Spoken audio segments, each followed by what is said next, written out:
Professor Anandhi அவர்கள் நம்முடன் இணைந்துள்ளார். அவர்கள் அறிமுகம் செய்ய விளைகிறேன். ஆனந்தி அவர்கள் MA வரலாறு பயின்றவர். ஸ்கை யோகாவில் MA பயின்றுள்ளார். 2015ஆம் ஆண்டு மணவளையில் மகிரிஷி கலை மன்றத்தில் ஆற்றி வருகிறார். அருட்தந்தை வேதாத்ரி மகரிஷி அவர்கள் வாழ்க்கை சிக்கல்களை எதிர்கொள்ளவும் அச்சிக்கல்களை மேலும் பெருக்கிக் கொள்ளாமலும் உள்ள சிக்கல்களை தீர்க்கும் சூழ்ச்சி போதிக்கிறது. மறைப்பொருளாய் வைக்கப்பட்டிருந்த வாழ்க்கை ரகசியங்களை ஜாதி, மதம், மொழி, நாடு, பாலினம் என்பனவற்றையெல்லாம் கடந்து பாகுபாடும் இன்றி பாமரனுக்கும் கிடைக்குமாறு செய்தவர் அருட்தந்தை யோகிராஜ் வேதாத்ரி மகரிஷி அவர்கள். அவரின் பாதம் பணிந்து இன்று வேதாத்திரிய சிந்தனைகளை நம்மிடம் பகிர்ந்து கொள்ள வந்திருக்கும் துணை பேராசிரியை ஆனந்தி அவர்களை உலக சமுதாய சேவா சங்கம் கர்நாடக மண்டலத்தின் சார்பிலும் இணைப்பில் இணைந்துள்ள உங்கள் அனைவரின் சார்பிலும் வரவேற்று வாழ்த்தி இத்தலத்தை அவர் வசம் அளிக்கின். வாழ்க வளமுடன் அம்மா. வாழ்க வளமுடன்மா. வாழ்க வையகம், வாழ்க வாழ்க வளமுடன். குரு வாழ்வ, குருவே துணை. இறையருளும் குருளும் என்னோடு என்றென்றும் இருந்து துணை புரியட்டும். வாழ்க வையகம், வாழ்க வையகம், வாழ்க வளமுடன். இன்றைய தலைப்பு பார்த்தீங்கன்னா வேதாத்திரிய கோட்பாடுகள். இந்த கோட்பாடுகளை பார்த்தீங்கன்னா எனக்கு ஒரு 6 தலைப்பு இதுல இருந்து கொடுத்துருக்காங்க. இதுல ஒவ்வொன்றா அவங்க கூட நான் பகிர்ந்து கொள்ள விரும்புகிறேன். இந்த இணைப்பில் இருந்த அனைவருக்கும் என்னுடைய அன்பான வாழ்த்துக்களையும் நன்றிகளையும் தெரிவித்துக் கொள்கிறேன். வாழ்க வளமுடன். முதலாவதாக கூறவிருப்ப தலைப்பு தெய்வ நிதி வழி வாழ்தல், அதாவது இறைநிலையை பற்றி. இறைநிலை என்பது ஆற்றலும் அறிவும் கொண்டு இந்த பிரபஞ்சத்தை எல்லாம் தோற்றுவித்து முறையா காத்து வருது. தன் முனைப்பினால் இறையாற்றலின் மதிப்பை உணராமல் சமுதாயத்தை சிக்கலில் ஆழ்த்தி வருகின்றான். இந்த தவறு எழால் காத்து மேன்மைப்பட வேண்டியது அறிஞர்களின் கடமையாகும். அதற்கு பார்த்தீங்கன்னா வாழ்வதற்கு அறநெறியும் இறை உணர்வும் முக்கிய. இயற்கையின் உள்ள இயல்பான நிலை அன்று இருப்பவன் நாளை இல்லை என்பதாகும். இன்று வாழ்பவர் 100 வருடங்கள் கழித்து இருக்க போவதில்லை. 100 வருடங்களுக்கு முன்பு பிறந்தவர் இன்று இருக்க போவதில்லை. நின்றால் 1 அடி நிலம் சொந்தம், நின்றால் 1 அடி நிலம் சொந்தம், படுத்தால் 6 அடி நிலம் சொந்தம். விரக்தியால் கூறுகின்ற தத்துவங்களாக இவற்றை எடுத்துக் கொள்ளக்கூடாது. வாழ்வின் இயல்பான நிலையும் இதுதான். எதை நீ கொண்டு வந்தாய், எதை நீ இழப்பதற்கு. எது என்று உன்னுடையதோ அது நாளை மற்றவர்கள் உரியதாகும் என்கின்ற இயல்பான நிலையை விலக்கி கொள்ள வேண்டும். இதுதான் யதார்த்தம். எக்ஸாம்பிள் பாத்தீங்கன்னா அந்த காலத்து முதல்ல இந்த காலம் வரைக்கும் பாத்தீங்கன்னா நிறைய தெய்வங்கள் உண்டு. அன்றையில இருந்து இன்ன வரைக்கும் பாத்தீங்கன்னா கடவுள் பேரை சொல்லி சொல்லி சொல்லி நம்ம சண்டை தான் போட்டுட்டு இருக்கோம். இது எல்லாம் ஒரே தெய்வமா இருந்தா ஒரு உலக ஆட்சி வரும்னு ஆசான் நமக்கு அருமையா விளக்குறாரு. அடுத்து பாத்தீங்கன்னா சீர் செய்த பண்பாடு. உலகில் மதங்கள் உள்ளன, அரசியல் முறைகள் உள்ளன, அறிஞர்கள் அறிவுரைகள் அடங்கிய நூல்கள் எல்லாம் பல உள்ளன. ஆனா இவையெல்லாம் உலக மக்கள் நிறைந்திருந்த போதிலும் இன்று தனி மனிதன் வாழ்க்கையிலும் உலக அமைதியிலும் போதிய அமைதியின்மையும் வாழ்க்கை சிக்கல்களும் அச்சமும் இருந்து வருது. இவற்றை போக்க மக்கள் அனைவரும் சேர்ந்து வாழ்வதற்கு ஒரு புதிய பண்பாட்டை உருவாக்கி நலம் காணணும். அதற்கு இறை உணர்வும் அறநெறியும் சார்ந்த திட்டங்கள் வகுத்து தனி மனித வாழ்க்கை முறையை கொண்ட மனித குலம் வளம் பெற வேண்டும் என்ற நோக்கோடு தான் உருவாக்கப்பட்டது மனவள கலை. இந்த முயற்சியில நம்ம அனைவரும் சேர்ந்து செயலாற்றி பெற்றால் ஒவ்வொரு மனிதனுக்கு பாதுகாப்பும் பராமரிப்பும் நிறைந்த வாழ்க்கை நமக்கு நிச்சயமாக கிடைக்கும். இந்த நிலையை எதிர்க்க சாதனை போதனை முறைகள் தேவை. தனி மனித வாழ்க்கையிலும் உலக மக்கள் வாழ்க்கையிலும் அமைதி நிறம் ஐந்தொழுக்க பண்பாடு என்ற அறநெறி வாழ்க்கை முறை வந்து வேதாத்ரி வந்து நமக்கு உருவாக்கி கொடுத்துள்ளது. அதில் ஒவ்வொன்றாக பார்ப்போம். எனது அறிவினாலும் உடல் உழைப்பாலும் வாழ்வேன். அதாவது பாத்தீங்கன்னா, ஊதியத்தை எதிர்பார்த்து வாழ்வது, அவங்களோட ஊதியத்தை பயன்படுத்தி வாழ்வது மனித வாழ்க்கையில சிக்கலை உண்டாகும். எப்பவுமே அடுத்தவங்களுக்கு வந்து நம்ம தொந்தரவா இருக்கக்கூடாது. இது அவங்களுக்கு வந்து பொருளாதார இழப்பு ஏற்படும், அறிவுக்கு வந்து குழப்பமும் ஏற்படும். பாத்தீங்கன்னா, அப்ப பிற உழைப்பை வந்து நம்ம சுரண்டி வாழ்வது வந்து விலங்கின செயல். தன்னுடைய உழைப்பால் வந்து வாழ்ந்து அதுல பொருட்கள் ஈற்றி அதை மற்றவர்களுக்கு உதவுவதுதான் நீதியாகும். அதுதான் திருவள்ளுவர் சொல்றாரு, ஈதல் இசைப்பட வாழ்தல் அதுவல்லது ஊதியம் இல்லை உயிருக்கு என்று சொல்றாரு. ஏழைகளுக்கு கொடுக்க வேண்டியதை கொடுக்க வேண்டும், அதனால் புகழ் உண்டாக்கும்படி வாழ வேண்டும். அப்புகழை தவிர மனித உயிருக்கு நன்மை தருவது வேறு ஒன்றுமில்லைன்னு சொல்றாரு. மற்றவர்களுடைய மனத்தையோ உடலையோ வருத்த மாட்டேன்.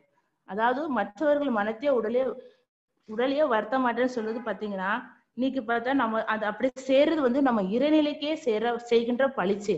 பாத்தீங்கன்னா, வார்த்தையால வந்து கடுமையா வந்து யார் மனசையும் நம்ம புண்படுத்த கூடாது. எப்போதும் பாத்தீங்கன்னா அன்பும் கருணைமையா நம்ம இருந்துகிட்டே இருக்கணும். பார்த்துக்கோங்க, இதுதான் நமக்கு வந்து நம்ம எடுத்துக்கொள்கிற பயிற்சி மனவளக்கலையில. அடுத்தது வந்து பாத்தீங்கன்னா, உணவுக்காக உயிர்கொலை செய்ய மாட்டேன். அதாவது வந்து விலங்கு வந்து ஒரு உயிரை கொலை செஞ்சு வாழ்ந்துன்னா அது வந்து தன்னோட பசிக்காண்டு பண்ணுது, அதாவது உயிர்கொலை செய்வது.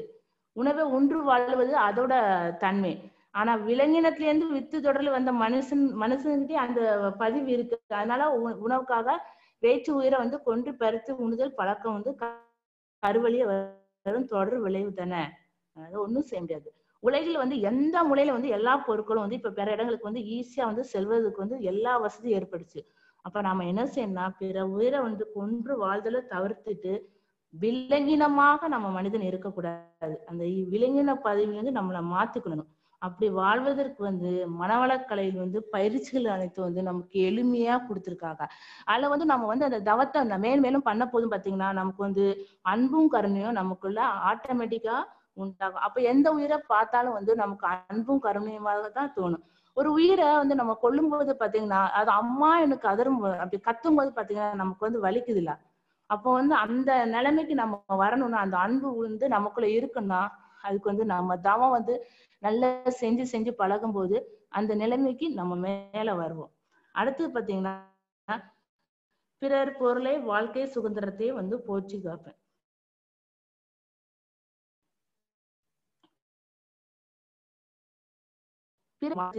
மத்தி வந்து கடமை. வந்து மற்றவங்க கிட்ட வந்து மென்மையா பழகி துன்பப்படுவோருக்கு இன்னும் ஒருத்தர் கஷ்டப்படுறத பார்த்துட்டு இருக்காம உடனே அவங்களுக்கு போய் உதவி செய்துதான் நம்மளோட கடமையாகும். இப்ப பாத்தீங்கன்னா,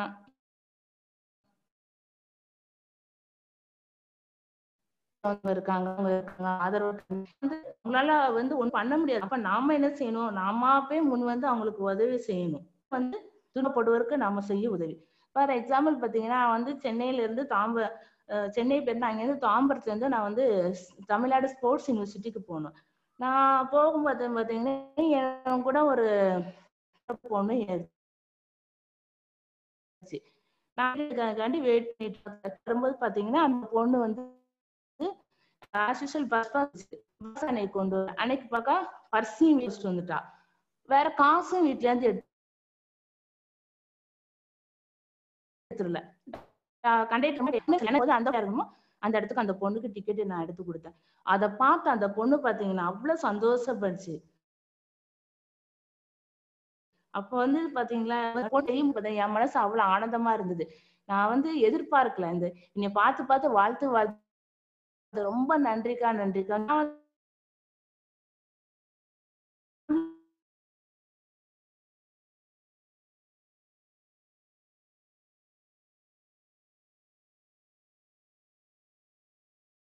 என்ன செய்யலாம் ஒருவருக்கும்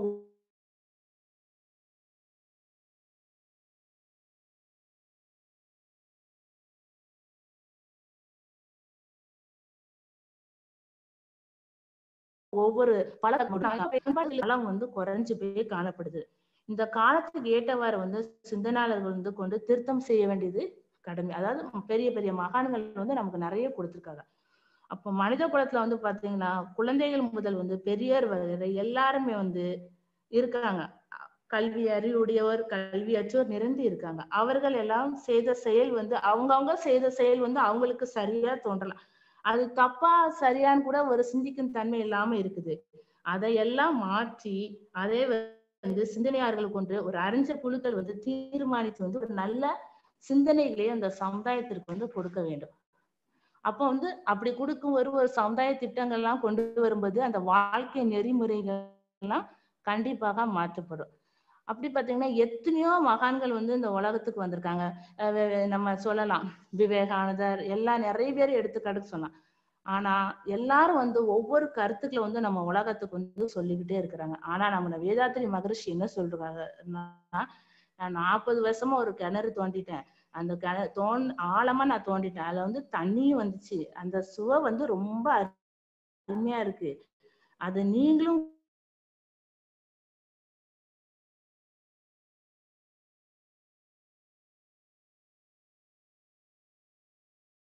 குடிச்சிட்டு மற்றவர்களுக்கும் கொடுக்கலாம்.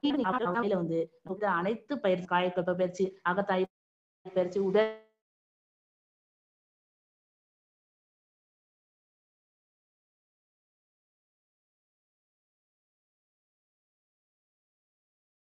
பயிற்சி வந்து நம்ம அதே வந்து தேவையற்ற சடங்குகளையும் வந்து தவிர்க்கணும். அதனால பாத்தீங்கன்னா அப்படி தவிர்த்தனா பெரும் மதிப்புள்ள ஆற்றலையும் நம்ம வந்து இயல்பை கண்டறிவதும் அரசியலை வந்து வந்து தான் பிறகு வந்து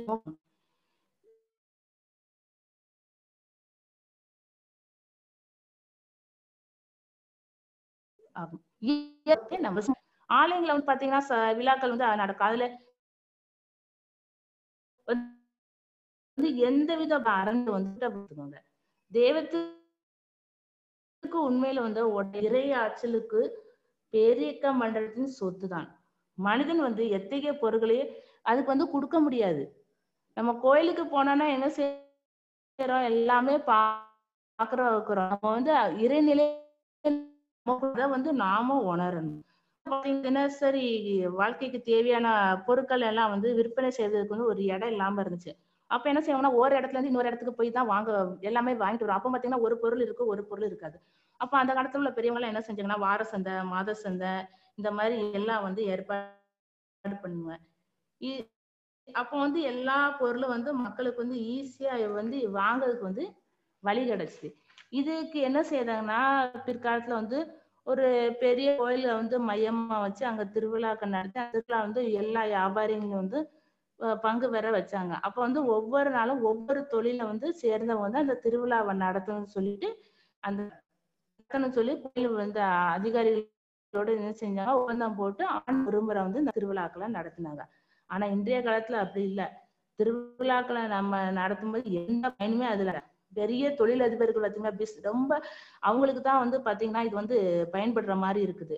அதை வந்து அவங்க வந்து தங்களோட சுயநலத்துக்காக வந்து பயன்படுத்த ஆரம்பிச்சு பயன்படுத்திட்டேன். எந்த வகையிலும் பயனில்லை தான் சொல்றோம். அப்ப இதனால வந்து பாத்தீங்கன்னா நமக்கு வந்து பண செலவு தான் அதிகமாகிறது. நம்ம மனித குலத்தோட வந்து ஆற்றல் வந்து விரயமாகுது. பணம் வந்து அநியாயத்துக்கு போகுது. இது மட்டும் இல்லை, இதோட சேர்ந்து பாத்தீங்கன்னா நமக்கு எல்லா இது நோயும் வருது. அதனாலதான் மகரிஷி அவர்கள் வந்து தேர் திருவிழாவை தவிர்க்கணும்னு சொல்றாரு. பாத்தீங்கன்னா இப்ப எக்ஸாம்பிளுக்கு நமக்கு இந்த கொரோனா டைம்ல வந்து இப்ப லாக்டவுன் ஆச்சு. இந்த லாக்டவுன்ல பாத்தீங்கன்னா நமக்கு லாக்டவுன்ல கற்றுக் கொடுத்த பாடம் என்னன்னா, இப்ப வந்து நம்ம யாரும் அந்த டயத்துல கோயிலுக்கு எல்லாம் சரியாவும் போகல. அப்போ வந்து அதனால பாத்தீங்கன்னா பெரிய பெரிய திருவிழாக்கள் எல்லாம் வந்து ரொம்ப எளிமையா தான் நடந்துச்சு. ஒரு சின்ன சின்ன ஃபங்க்ஷன்ஸ் வீட்டுல நடக்கிற ஃபங்க்ஷன் கூட வந்து ரொம்ப எளிமையா தான் நடந்தது. இதனால என்ன பாத்தீங்கன்னா நம்ம இந்த திருவிழா எல்லாம் நடத்தாம இருந்ததுனால அந்த தண்ணி என்ன பண்ணுவோம்னா அந்த எல்லா குப்பைகளையும் கொண்டு நம்ம என்ன செய்வோம், பாதி வந்து கார்பரேஷன்காரன் அள்ளிட்டு போவாங்க, பாதி தண்ணி குப்பையை வந்து நம்ம நீர்ல போய் போட்டுருவோம். அப்ப என்ன ஆகும்னா அந்த தண்ணி ஃபுல்லா நமக்கு அழுக்காய் போய் தான் இருக்கணும். ஆனா இப்ப இந்த கொரோனா வந்து நமக்கு கற்றுக் கொடுத்தது என்னன்னு பாத்தீங்கன்னா நீர்நிலையும் சுத்தமா இருந்துச்சு, காற்று மண்டலமும் சுத்தமா இருந்துச்சு. அப்ப பாருங்க எவ்வளவு பெரிய நன்மையை வந்து இந்த ஒரு பக்கம் கொரோனா நமக்கு உண்டாக்கி இருக்கு பாருங்க. இது வந்து நம்ம எப்போதுமே பாத்தீங்கன்னா வாழ்க்கையில வந்து பயன்படுத்தணும். குப்பைகள் எல்லாம் பாத்தீங்கன்னா தனித்தனியா பிரிச்சு போட சொல்றாங்க. அதை நம்ம வந்து ஒழுங்கா ஃபாலோ பண்ணணும். வாழ்க வளமுடன். அடுத்து வந்து சிறுவருக்கே விளையாட்டு. சிறுவருக்கே விளையாட்டு வந்து பாத்தீங்கன்னா பல்வேறுபட்ட விளையாட்டு போட்டிகள் வந்து இப்ப பெருமளவுல வந்து நடத்திட்டு இருக்காங்க. அதுல வந்து மக்களோட பணமும் ஆற்றலும் வீணாகுது. என்ன பண்றாங்க, சும்மா எதுக்கு எடுத்தாலும் போட்டி போட்டி போட்டின்னு வச்சுட்டு பண்றாங்க. ஆனா கல்வி நிலையங்கள் வந்து குழந்தைகளுக்கு மட்டும் வந்து விளையாட்டு போட்டிகள் வைப்பது அவங்களோட உடல் நலத்தை வந்து நம்ம காக்கும்படி வைக்க வேண்டும். வயது வந்தவங்க பாத்தீங்கன்னா தங்களோட உடல் நலத்தை வந்து கருத்தில் கொண்டு உடற்பயிற்சிகளை நல்லா செய்து வரலாம். பெரியவங்க வந்து அவங்களுக்கு ஏற்ற வரையில அவங்க உடம்புக்கு தக்கனவாறு அந்த உடற்பயிற்சிகளை நம்ம செஞ்சு அவங்க செய்யலாம். இந்த சின்ன குழந்தைங்களுக்கு சிறு வயதிலேயே இந்த உடற்பயிற்சி இதெல்லாம் கொடுக்கும்போது பாத்தீங்களா அவங்களோட உடல் வளமும் மன வளமும் அதிகமாகுது. அதற்குரிய பயிற்சிகளை எல்லாம் வந்து நம்ம வந்து அந்த குழந்தைங்களுக்கு வந்து கற்றுக் கொடுக்கணும். அதாவது இப்ப பாத்தீங்கன்னா வாழ்க்கையில வந்து தொழிலுக்காண்டி சில விளையாட்டு போட்டிகளை நடத்தி வந்து ரொம்ப பணத்தையும் காலத்தையும் வந்து செலவு செய்கிறாங்க. அதுல வந்து எந்த பயனும் கிடையாது. இப்ப பாத்தீங்கன்னா போட்டின்னு பாத்தீங்கன்னா அநியாயத்துக்கு வந்து காசு வந்து அதுல செலவழிக்கிறாங்க. அந்த தன்மை வந்து மாறணும். அடுத்தது பாத்தீங்கன்னா பார் முழுவதும் உணவு நீர் பொதுவாக்கல். இந்த இரையாற்றல் கருணையினால வந்து எப்போதும் பாத்தீங்கன்னா உணவு நீர் வந்து எல்லா மக்களுக்கும் பொதுவான ஒன்றுதான். ஒவ்வொருவரும் வந்து நம்ம பிறந்தது முதல் இன்னும் வரைக்கும் வந்து நம்ம வந்து நீரை வந்து பெற்றுக்கொண்டுதான் ஆயுள் வரைக்கும் நம்ம வந்து நீரை பெற்றுக்கொண்டுதான் இருக்கிறோம். ஆதி மனிதன் வாழ தொடங்கிய இந்த காலத்துல வந்து எங்கெல்லாம் நீர் கிடைக்குதோ அங்கெல்லாம் தங்கி தங்கி வந்து அவங்க வந்து வாழ்க்கையை நடத்த ஆரம்பிச்சுட்டாங்க. பிற்காலத்துல பாத்தீங்கன்னா ஆட்சி முறை எல்லாம் மாற மாற பார்த்து நாடுகளுக்கு இடையே வந்து எல்லைகள்லாம் போட ஆரம்பிச்சுட்டாங்க. நிலப்பரப்பை விட வந்து நீர்ப்பரப்பு தான் எப்பவுமே அதிகங்கிறது எல்லாருக்கும் நமக்கு தெரியும். அந்த அதாவது இந்த உலகம் வந்து 72% வந்து நீரால் வந்து நிறைந்துள்ளது. அதுதான் திருவள்ளுவர் சொல்வாரு, நீரின்று அமையாது உலகெனும் யார் யாருக்கும் வானின்று அமையாது ஒழுக்கு. அதாவது எப்படிப்பட்டவருக்கு வந்து நீர் இல்லாமல் உலக வாழ்க்கை நடைபெறாது. அந்நீர் வந்து மலைவளம் இல்லையேல் கிடைக்க வழி இல்லை என்று திருவள்ளுவர் அழகாக கூறுகிறார். அடுத்த பாத்தீங்கன்னா நம்ம தண்ணீர் குடத்தில் பிறக்கிறோம், இறுதியில் வந்து நம்ம தண்ணியில தான் கரைக்கிறோம். பிறக்கும் போது அம்மாவோட வயிற்றுல இருந்து பனிக்கூடத்துல இருந்து நம்ம வெளியில வரோம். அடுத்து போகும்போது என்ன செய்யறோம், நம்ம தண்ணியில தான் கரைஞ்சு போறோம். அப்போ வந்து பாத்தீங்கன்னா உலகின் மீது பிறந்த மனிதனுக்கு உலகம் முழுவதும் சொந்தம் என்பது வந்து இறை நீதியாகும். மனித குலத்துக்கு பாத்தீங்கன்னா இன்றியமையாத வாழ்க்கை தேவை. அதாவது தேவையானது பொருளான தண்ணீர் வந்து காற்றே போல வேலை போல எல்லாருக்கும் பொதுவாக தான் அமைய வேண்டும். ஆனா நீரை வைத்துதான் மனிதனுக்கு தேவையான நம்ம உணவுப் பொருட்களெல்லாம் நம்ம உற்பத்தி செய்ய முடியும். அந்த நீர் வந்து எவ்வளவு முக்கியங்கிறது எல்லாருக்குமே நமக்கு தெரியும். பாத்தீங்கன்னா இப்ப வந்து பாத்தீங்கன்னா மக்கள் தொகை வந்து அதிகரிக்க நீரோட தேவை வந்து ரொம்ப அதிகமாயிட்டே வருது. இதனால என்ன பாத்தீங்கன்னா நாடுகளுக்கிடையும் சரி மாநிலங்களுக்கிடையும் சரி அணை கட்டி வந்து நீரை சேமிக்க ஆரம்பிச்சுட்டாங்க. அப்படி சேமிக்க ஆரம்பிக்கும் போது ஒரு பக்கத்துல வந்து மேடான பகுதியில இருந்து தாழ்வான பகுதிக்கு வந்து நீர் வரும்போது அதை அணை கட்டி தடுக்கும் போது அடுத்த பகுதிக்கு வந்து தண்ணி வர முடியாம இருது. அப்ப என்ன ஆகுதுன்னா வந்து பிரச்சனை வந்து அதிகமாகுது. நாடுகளுக்கிடையே சரி மாநிலங்களுக்கிடையே சரி தண்ணி பிரச்சனை ஒவ்வொரு வருஷமும் விவசாய சாகுபடி பண்ணும்போது பாத்தீங்கன்னா தண்ணியாலே பாதி பிரச்சனைகள் வந்து வருது பாத்துங்க. அப்ப ஆறு வந்து அதோட பாதையில ஓடிட்டு தான் இருக்குது. நாம தான் என்ன செய்யறோம், அது மேல அணை கட்டி வந்து எல்லாம் தண்ணி வேணும் சேமிச்சு ஒரு ஒரு ஒரு மாநிலத்துல இருந்து இன்னொரு மாநிலத்துக்கு போவாதபடி வந்து இப்ப பண்ணிட்டு கடைசியில வந்து கோர்ட்டு கேஸுங்கிற மாதிரிக்கு வந்து அந்த மாதிரி இப்ப பிரச்சனை வந்து ஓடிட்டு இருக்குது. அடுத்து வந்து பாத்தீங்கன்னா இன்னைக்கு வந்து 110 கோடியா இருக்கிற மக்கள் தொகை 2050 வந்து பாத்தீங்கன்னா 150 கோடியா பேருக்கு வாய்ப்பு இருக்கு என்று ஒரு எதிர்பார்க்கப்படுகிறது ஒரு ஆய்வு சொல்றாங்க. அப்ப வருங்கால சந்ததியினருக்கு வந்து பாத்தீங்கன்னா நம்ம பயன்படும் வகையில வந்து நம்ம பெரிய பெரிய திட்டங்களை நிறைவேற்றி ஆகணும். நாமளே எல்லாத்தையும் யூஸ் பண்ணிட்டு போயிட்டோம்னா அப்ப அவங்க என்னத்த பயன்படுத்தாங்க, பிற்கால சந்தைக்கு நம்ம எல்லாத்தையும் சேர்த்து வைக்கணும்ல. அதுக்கு பாத்தீங்கன்னா ஆழியார் அறிவுத்துறையில 21/3/2003 வந்து பார் முழுவதும் உணவு நீர் பொதுவாக்கல் திட்டத்தை வந்து திட்டத்தின் கீழ் நதிநீர் இணைப்பு பற்றி கருத்தரங்கு வேதாத்ரி மகரிஷி அவர்கள் முன்னிலையும் நதிநீர் இணைப்பிற்கான தலைவர் அவர்கள் முன்னிலையும் வந்து கருத்தரங்கு வந்து நடைபெற்றுங்க. மகரிஷி வந்து சொன்னபடி பாத்தீங்கன்னா அனைத்து எல்லா நதிகளையும் இணைத்து விட்டால் உலகம் முழுவதும் வந்து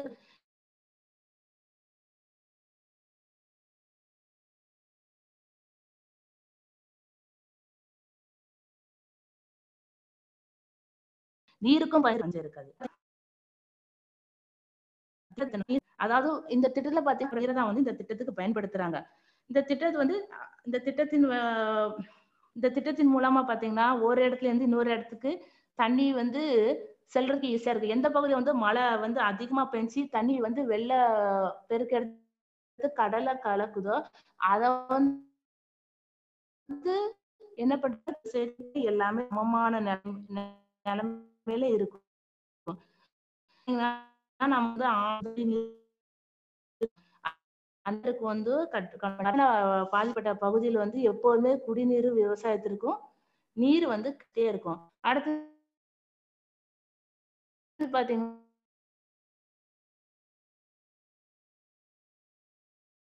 வேலையில்லா திண்டாட்டம் தேசிய நீர்வழி சாலைகள் நம்ம ஏற்படுத்தினா 6 கோடி ரூபாய் வரை வந்து நமக்கு வருமானம் வந்து கிடைக்கணும்னு சொல்றாங்க.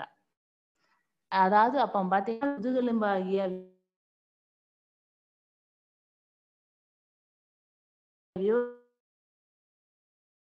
விவசாயத்தை வந்து நமக்கு அப்ப வந்து அணை வந்து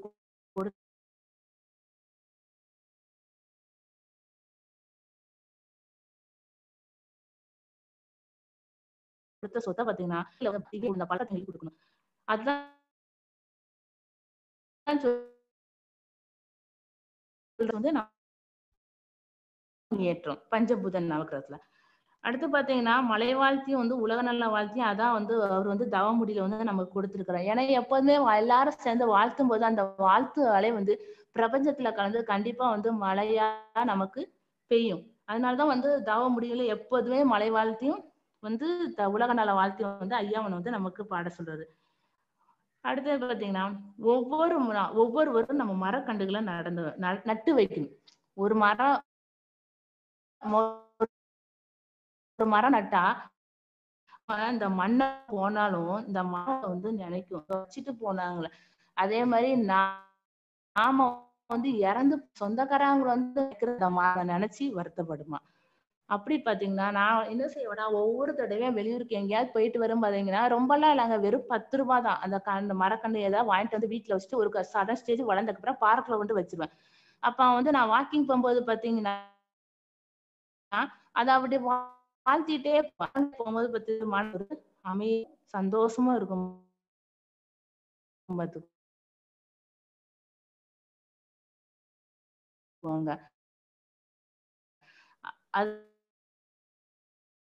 அதனால இதுக்கு நாம மழை இருந்தா தாங்க நமக்கு வந்து தண்ணி கிடைக்கும், எல்லாம் நிலத்தடி நீர் உயரும். அப்போ பாத்தீங்கன்னா எப்பவுமே நம்ம வந்து எல்லாத்தையும்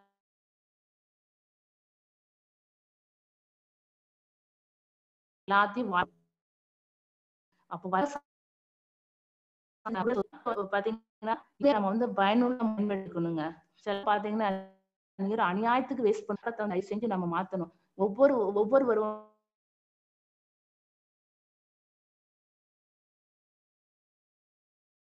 வந்து நம்ம வாழ்க்கையில வந்து வந்ததுக்கு அப்புறம் பாத்தீங்கன்னா நமக்கு எல்லாமே தெரியும். இந்த பயிற்சியும் இந்த நடைமுறை வாழ்க்கைக்கு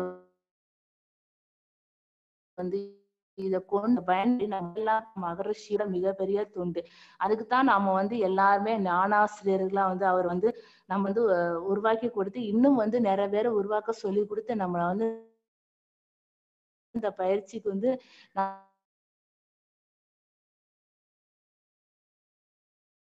நம்மள வந்து நடத்தி கொடுத்துட்டு இப்ப வந்து எனக்கு வந்து நெட்டு போயிடுச்சு. நான் கொஞ்சம் கொடுத்துச்சு. அப்ப அந்த நம்ம கூட அவர் சும்மா இருக்கிறாரு. உலகம் முழுவதும் கொண்டு செல்வது நம்மளோட தலையாய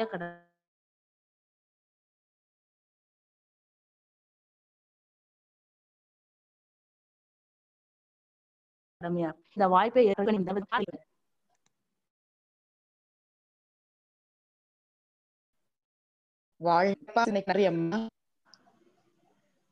வாழ்க வளமுடன். கேள்வி நேரம்.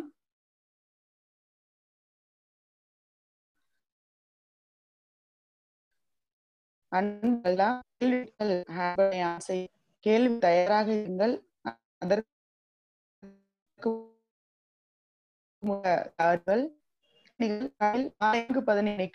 பஞ்சபூத நவகிரக தவம் என்விரான்மெண்டல் பியூரிட்டி என்ற தலைப்பில் திருமதி நாகலட்சுமி அவர்களின் சிந்தனை உரை. மேலும் நாளை மாலை கை assistant professional importance of education என்ற தலைப்பில் நாளை மதியம் 2:30 ஆத்ம சங்கமம் தமிழில் ப்ரொஃபசர் ஸ்ரீனி அவர்கள் குடும்ப நல்லிணக்கம் என்ற தலைப்பில் செய்கிறார்கள். நிறைவு செய்கிறேன்.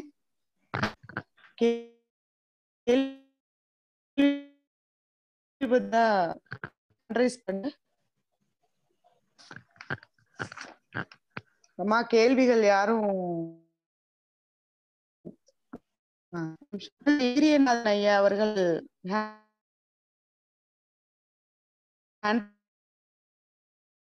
பண்ணிருக்காங்க.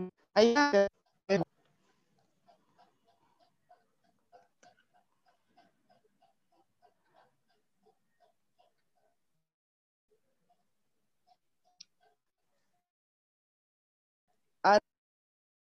அருள்நிதி வீரலாம் கேளுங்களா? வளமுடன்.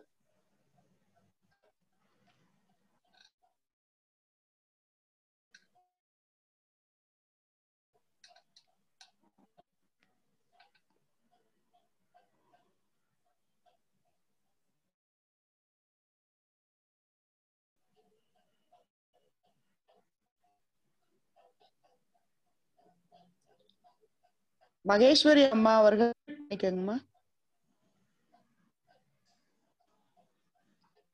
மகேஸ்வரி அவர்கள் வாழ்க வளமுடன்.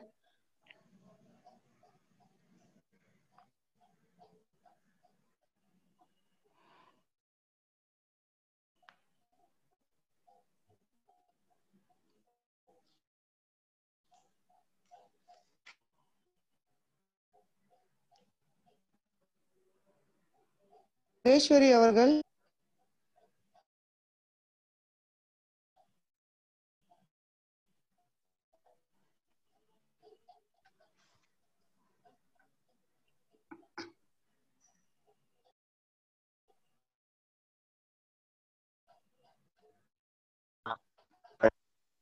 வளமுடன்.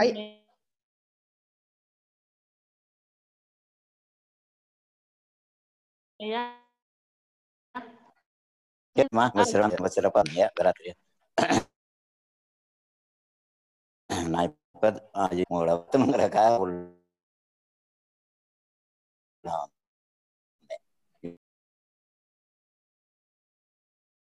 அந்த மாதிரி ஒரு இதெல்லாம் இருக்கும். அந்த விட்டுட்டீங்க, மற்றபடி எல்லாம் கரெக்டா கோர்வையா கொண்டு வந்தீங்கம்மா. ரொம்ப சிறப்பான ஒரு இது. உங்களை வாழ்த்துக்கிறேன். வளமுடன்.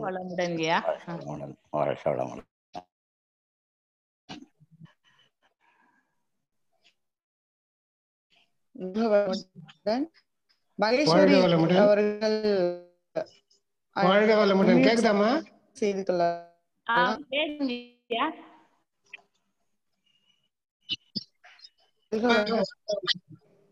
கேக்குதுங்க சார். நல்ல கம்பைன் பண்ணிருக்கீங்க. வாழ்க வளமுடன். சூப்பர். வெரி வாழ்க வளமுடன்.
அம்மா வாழ்க வளமுடன்மா.